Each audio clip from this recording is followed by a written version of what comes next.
Welcome to Module 1, Video 1 from the Safe and Effective Use of AI in Education Resources.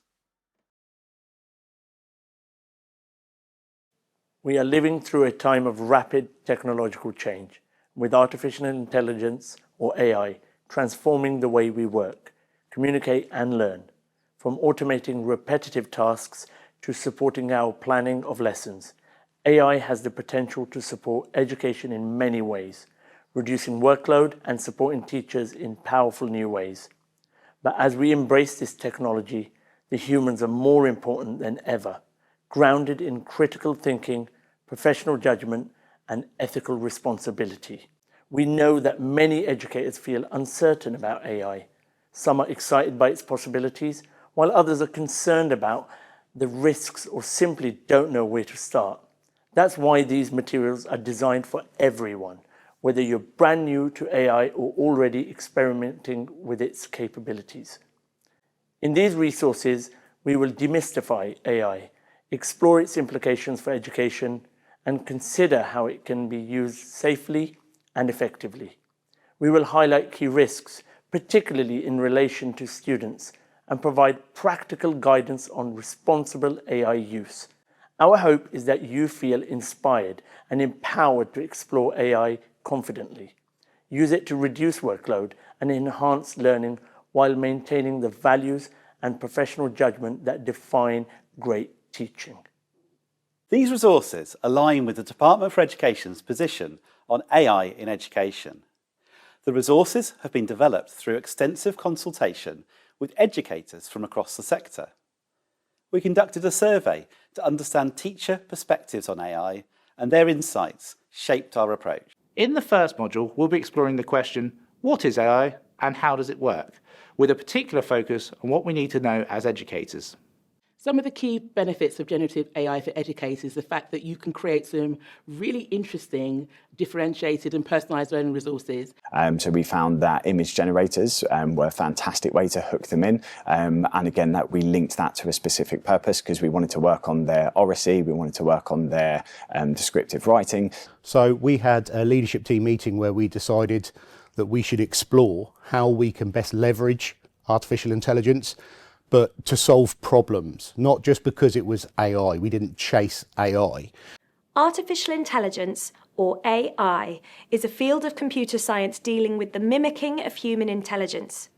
The computer scientist Alan Turing spoke of AI as far back as 1947. He said in a public lecture, "What we want is a machine that can learn from experience." You'll have heard of generative AI applications such as ChatGPT, Gemini or Copilot. These tools use a type of AI known as large language models, and many of you may well be using these types of tools regularly. Others may just be starting to think about how you might use AI tools. We're now going to briefly cover some key definitions that we need to know, which we're going to return to later in the module. AI is an umbrella term covering a number of different types of AI. We'll look at generative AI in more detail later in the module, but there are some key definitions it's useful to know. We're used to computer programs performing in a predictable way due to the way they're programmed.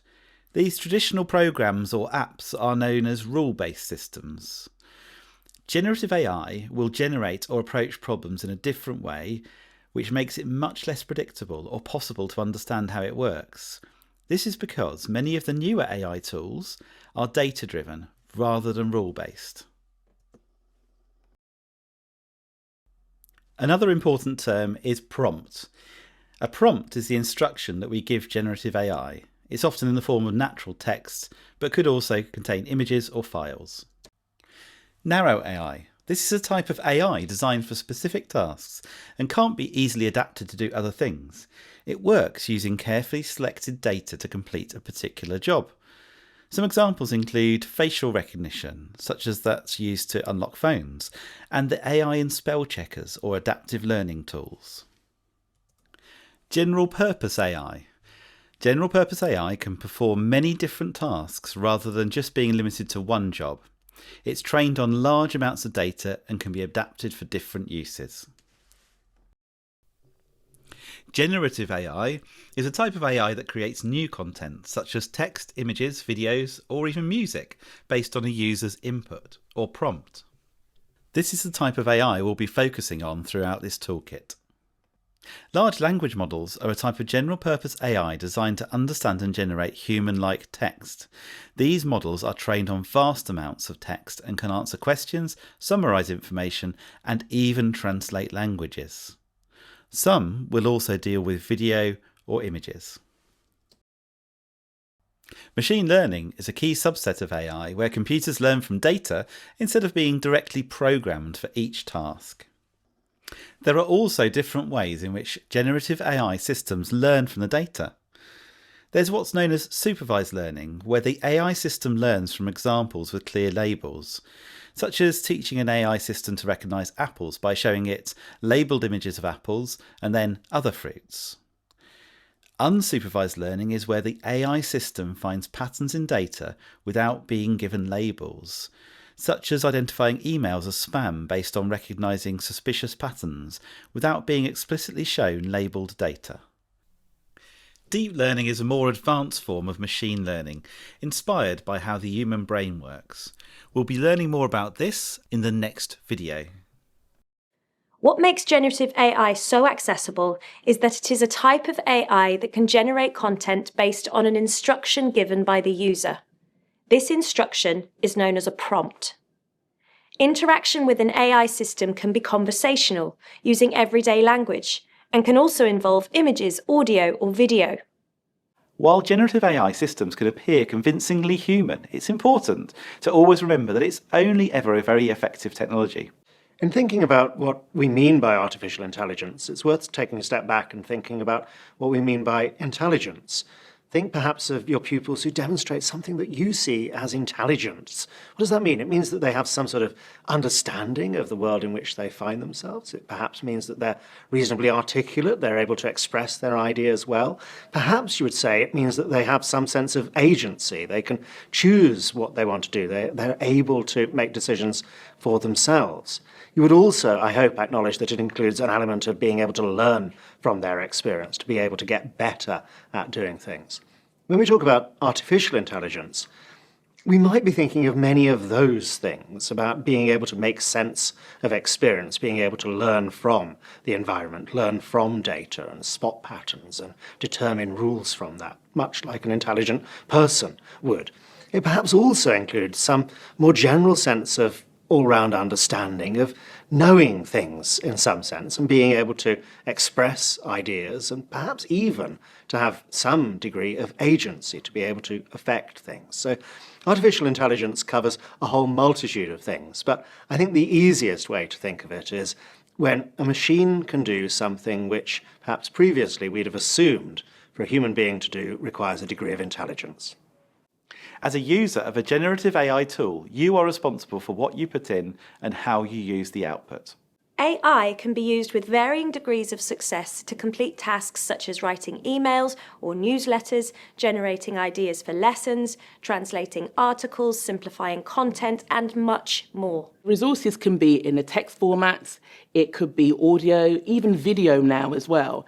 And I think it really allows you to just do different things in ways that we haven't done that can really engage young people, but also allows young people to learn in different ways, both within and beyond school. AI can be very effective and useful for educators by saving them time and reducing workload. A recent Education Endowment Foundation study found that AI can reduce some areas of work by more than a third.